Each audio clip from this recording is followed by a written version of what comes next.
Durante 32 años, las icónicas palabras que dan inicio al Rey León han resonado a través de varias generaciones. Pero ¿alguna vez te has preguntado qué es lo que significan realmente? El día de hoy descubriremos el significado detrás de estas palabras y exploraremos la simbología, los mensajes y los detalles que han convertido a esta historia en una de las más importantes de la animación. Pero antes de comenzar, sean bienvenidos a las Crónicas de los Héroes.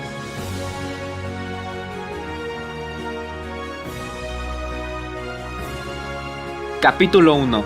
El significado de Nans Ingoniama Bagiti.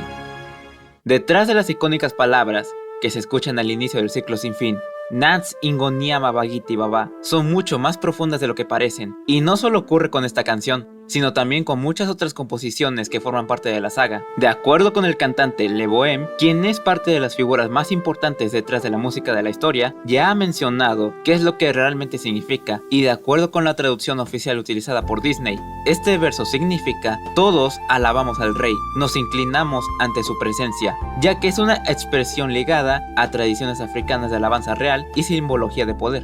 Sin embargo, también existen traducciones que las interpretan como: Padre, aquí viene el león, o aquí viene el león, padre. El canto forma parte de una tradición oral conocida como poesía de alabanza, utilizada para celebrar la llegada o la figura de un rey, lo que conecta directamente con la escena inicial de la película, la presentación de Simba como heredero del trono. Además, gran parte de la canción está interpretada en idiomas africanos, como el Zulu y el Swahili, elementos que ayudaron a darle autenticidad cultural a la obra, y con el paso de los años, incluso se han publicado traducciones completas que permiten comprender mejor el profundo significado que se esconde detrás de cada palabra. Pero de aquí surge una pregunta: ¿por qué estas son las primeras palabras que escuchamos al inicio de la película?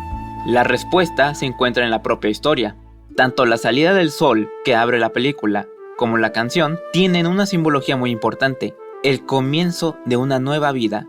La ceremonia que observamos en la Roca del Rey no es únicamente la presentación de Simba ante el reino, es la celebración de la llegada de una nueva generación, de un nuevo heredero y de una nueva esperanza para las tierras del reino. Y de esta idea no se limita a la primera película, ya que lo volvemos a encontrar en la secuela con Kiara y más adelante con su hermano menor, Kion, quien también representa la continuación del legado de Simba y el futuro de las tierras del reino, y del mismo modo en el universo de los live action. Por eso mismo, aunque muchos recuerden esta canción simplemente como el tema principal de la película, en realidad habla de algo más grande, habla del nacimiento, de la continuidad de las generaciones y del lugar que cada individuo ocupa dentro del gran ciclo de la vida. Pero ¿qué me dirías si yo te dijera que también hay mucho más?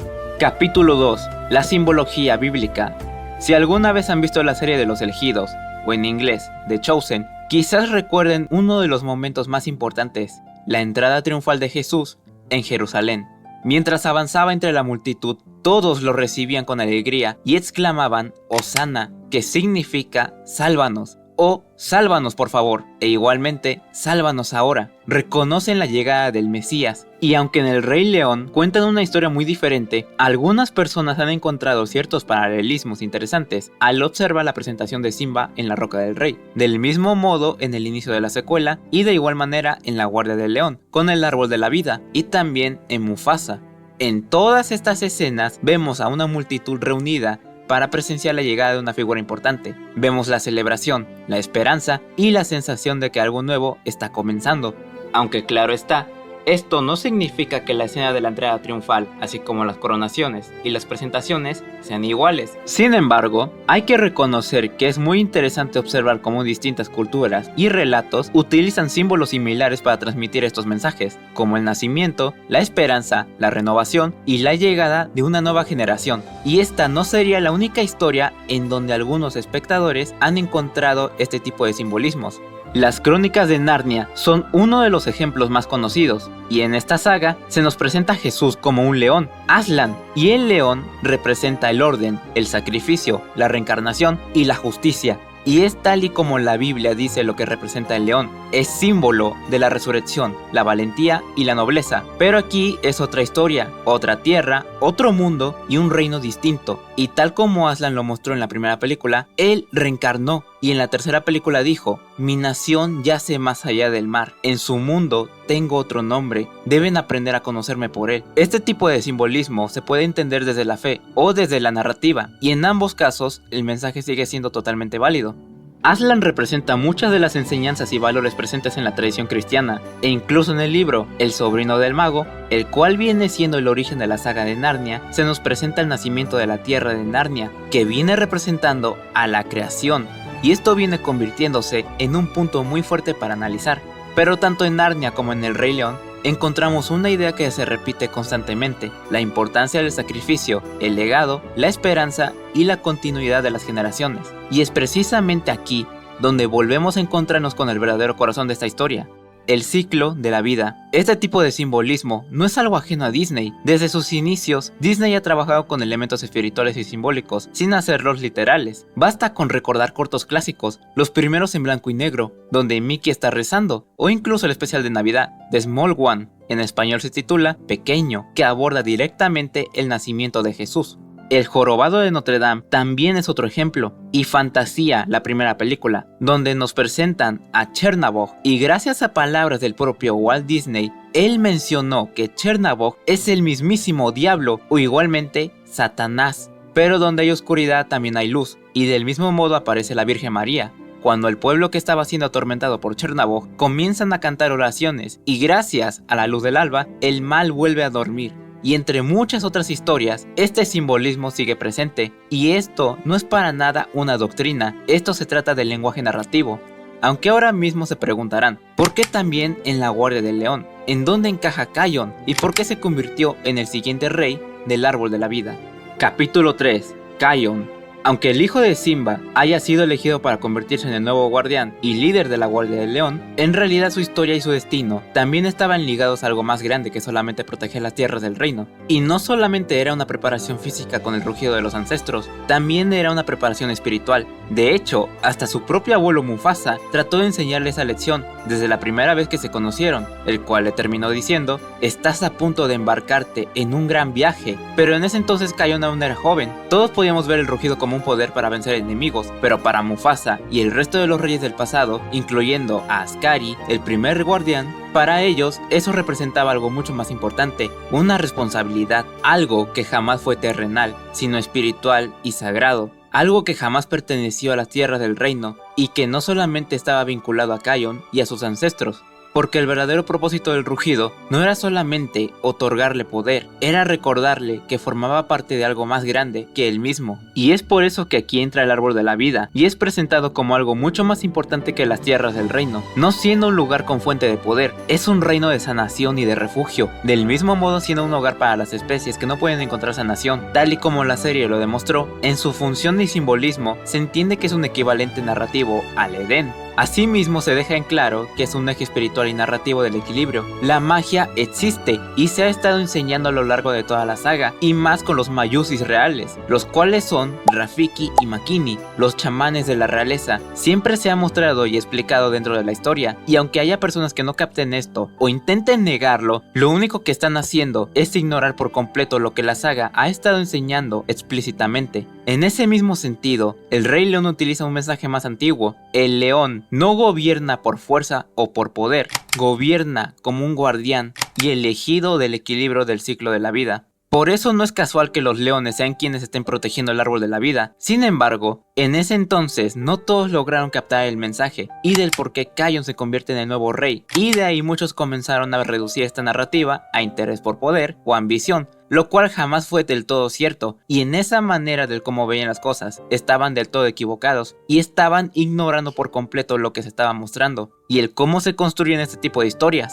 La Guardia del León no es solamente la continuación de la historia, es el origen de muchos de sus conceptos centrales, como Ascari, el primer león guardián, recibió el rugido como un don otorgado por una fuerza superior, y no solamente por los reyes del pasado, y no como un poder de ambición. Desde el inicio se deja en claro que el poder del rugido conlleva una enorme responsabilidad, y que no cualquiera está listo para poder usarlo, o comprenderlo, e incluso mencionan en dónde fue otorgado, y fue en el árbol de la vida. Hasta Makini lo termina explicando, no solamente a nosotros como espectadores, también a Bunga y a la reina Rani. Pero de igual forma, volvemos a la primera plática entre Mufasa y su nieto. Estás a punto de embarcarte en un gran viaje. No se refería solamente a una misión física, se refería a un proceso de crecimiento, de madurez. Kaio necesitaba madurar para entender por completo las palabras de su abuelo y el peso de su verdadero deber. Y más adelante sucede lo mismo cuando conoce a su ancestro, Ascari, el cual le terminó explicando que solo aquel que esté dispuesto a olvidar por completo el rugido podrá realmente dominarlo. Y al no comprender sus palabras, Vitani le dio la respuesta: yo no necesito del rugido, soy lo suficientemente feroz como para liderar a la guardia. Y de ahí, Kaio entendió todo. Con o sin el rugido, él ya era un gran líder y siempre lo había sido, incluso desde cachorro junto a sus amigos, quienes se lo llegaron a recordar también. En ese momento él casi lo comprendía, pero todo fue mejor entendido cuando Vitani le dio la respuesta siendo mucho más directa. Y es precisamente aquí donde el viaje de Kaio encuentra su verdadero significado, porque al final de la serie, él ya no es el mismo cachorro que recibió el rugido por primera vez. Ya no necesita demostrar que es digno de ese don, y tampoco necesita creer que depende del rugido para saber quién es, sino para saber que también su destino no era solo ser un guardián en su hogar. Por eso su historia termina y a la vez continúa en el árbol de la vida. Del mismo modo Ascari se lo recuerda, existe otro lugar en donde el rugido puede ayudar. Y Kaio lo comprendió, el árbol de la vida. Y recuérdenlo, no fue porque era una obligación, sino una responsabilidad, porque ese era el lugar en donde todo aquello que había aprendido en secreto junto a su entrenamiento encontraba un propósito. El rugido nació allí, Ascari estuvo ligado a ese reino. El equilibrio de varias especies necesita la ayuda y la protección de ese mismo reino y de sus reyes, ya que igualmente los reyes se encargaban de sanar a los animales cuando llegaban y empezaban a recuperarse. Y aunque el rugido ahora está dividido en dos, tanto para la guardia de reemplazo de las tierras del reino, como para la guardia y la familia real del árbol de la vida, ese es el otro detalle que nos dieron. Así como Ascari lo dijo, quien esté dispuesto a olvidarlo por completo, podrá realmente dominarlo. Y aunque se sepa que él y Kaio son los únicos leones que lo han logrado, la serie nunca nos muestra qué ocurrió con todos los portadores anteriores del rugido, excepto por Scar, el cual sí lo utilizó, pero al final lo perdió todo. Pero sí nos deja una muy buena pregunta: ¿cuántos guardianes habrán logrado comprender realmente esta lección antes que Kaio? Al final, Kaio por fin aprendió la lección que su abuelo intentó enseñarle a lo largo de toda la serie. El verdadero liderazgo no consiste en ejercer poder sobre otros, sino en servir, proteger y mantener el equilibrio para quienes dependen de ti. Y del mismo modo se vuelve a escuchar este mensaje, pero con Sarabi en la versión del 2019. El poder de un verdadero rey es su compasión. Por eso cuando Kaio y sus amigos llegan al árbol de la vida, no estaban llegando al final de su viaje, más bien representan el momento en el que finalmente estuvo preparado para cumplir aquello para lo que había sido preparado desde el inicio, pero que él tenía que descubrirlo por sí mismo. Y más adelante, ahora que ya no estaba en su hogar, y estar seguro si de verdad estaba listo o no, porque incluso Rani le llegó a decir: las acciones dicen más que las palabras. Y al continuar su estancia en el árbol de la vida, él mismo empezó a demostrar sus verdaderas acciones, hasta con los animales que se encontraban allí, asimismo con sus amigos y la familia real. Kaio es valorado por su capacidad de renunciar al don que le fue otorgado, de crecer y de entender su verdadero deber y lugar en el ciclo de la vida. Y pasa lo mismo con Rani, pero de una manera muy diferente. Ella ya venía tomando decisiones de liderazgo desde que era una cachorra, deberes que aún no le correspondían, aunque fuese la princesa. Pero igualmente la serie demuestra el por qué lo hace, y el por qué toma estas decisiones, y también el por qué es muy firme ante esto. Sus padres, que antes eran los reyes, ya no están con ella y su familia, y su abuela ya no puede salir del árbol y defender el reino, a lo cual ella desde una edad muy temprana ya la estaban preparando para reinar, liderar y defender su reino, y tomando decisiones importantes, incluso mucho antes de conocer a Kaio. Es evidente que emocional y mentalmente ya era una joven reina en preparación. Su proceso no fue menos profundo, porque también creció y maduró emocional y espiritualmente, acompañando y desafiando a Kaio. Y al final ambos encontraron igualdad el uno con el otro. Kaio encontró en Rani no solamente a una reina en lo que él se recuperaba, y al final demostraron que el liderazgo también se construye en equipo. Y quizás por eso esta historia también nos recuerda a otras que ya habíamos visto antes dentro de la propia saga, así como en otras, pero también con Mufasa y Sarabi. También eran dos jóvenes que buscaban encontrar su lugar. Ambos cargaban pérdidas. Mufasa desde cachorro fue separado de sus padres y Sarabi perdió su hogar, su familia y a su reino. Ambos se enfrentaban desafíos y aún así el destino tenía otros planes. Los dos tenían miedo de encontrar un nuevo hogar, ya que sabían que tarde o temprano ese hogar les sería otra vez arrebatado. Pero cuando ambos se conocen, los dos tenían el mismo objetivo: encontrar a sus familias, y durante todo el viaje, poco a poco se darían cuenta de que ellos también estaban destinados a estar juntos y ser una familia. Pero Sarabi también veía la verdad en Mufasa y se lo dijo: dime que eres tú. Y también con el destino de Taka, su destino era salvarte. Sarabi sabía que Mufasa era digno o igualmente alguien destinado a reinar. Puede que al inicio ella dudara mucho de él, y más por cómo Mufasa veía las cosas, y llegaba a creer que podía unir a todos, y al final fue cierto, ya que ese era el verdadero destino de Mufasa y siempre lo había sido. Puede que él nunca creyera haber nacido para ser rey. De hecho, intentó demostrárselo a todos los animales de Milele, que podían vivir sin un rey y ser uno solo. Pero fueron sus decisiones, sus acciones y los sacrificios que hizo por los demás los que terminaron convirtiéndolo en aquello que estaba destinado a ser. Y Rafiki le termina diciendo: esto no es lo que eras, en esto te convertiste. Una idea que también se refleja en el viaje de Kion. Comenzó como un guardián en las tierras del reino, pero su verdadero viaje consistía en descubrir cuál era su lugar dentro del ciclo de la vida y aceptar la responsabilidad para la que había sido preparado desde el inicio. Muchos personajes de la saga tienen un propósito que descubrir, pero son sus decisiones las que terminan definiendo en quiénes se convierten. Y aquí se citan las palabras del director Barry Jenkins, quien hizo la película de Mufasa: los reyes no nacen siendo reyes, no solo se hacen, tienen que llegar a ser quienes son, a través de una serie de acontecimientos con los que mucha gente puede identificarse. De distintas maneras, tanto Mufasa como Sarabi, al igual que Kion y Rani, terminan recorriendo el mismo camino: aprender que el verdadero poder nunca ha estado en la fuerza, sino en la responsabilidad, la compasión y el servicio hacia los demás. Este es el tipo de mensajes que muchas veces no se captan desde la infancia, y aquí nos hace recordar lo que en The Chosen le dijo Jesús a Mateo cuando estaban preparando el Sermón del Monte: estas cosas tendrán sentido para algunos, pero no para otros. Como suele decirse, hay frases e historias que cobran sentido cuando uno crece. Los adultos notan los valores, las enseñanzas y los simbolismos, pero sí hay historias que entendemos cuando somos niños, y hay otras que comenzamos a comprender cuando crecemos. Y es por eso que El Rey León sigue siendo tan especial después de tantos años, porque detrás de las aventuras, las canciones y los personajes, siempre estuvo hablándonos sobre algo que todos compartimos: crecer y encontrar nuestro lugar en el ciclo de la vida y aprender qué hacer con el legado que hemos recibido.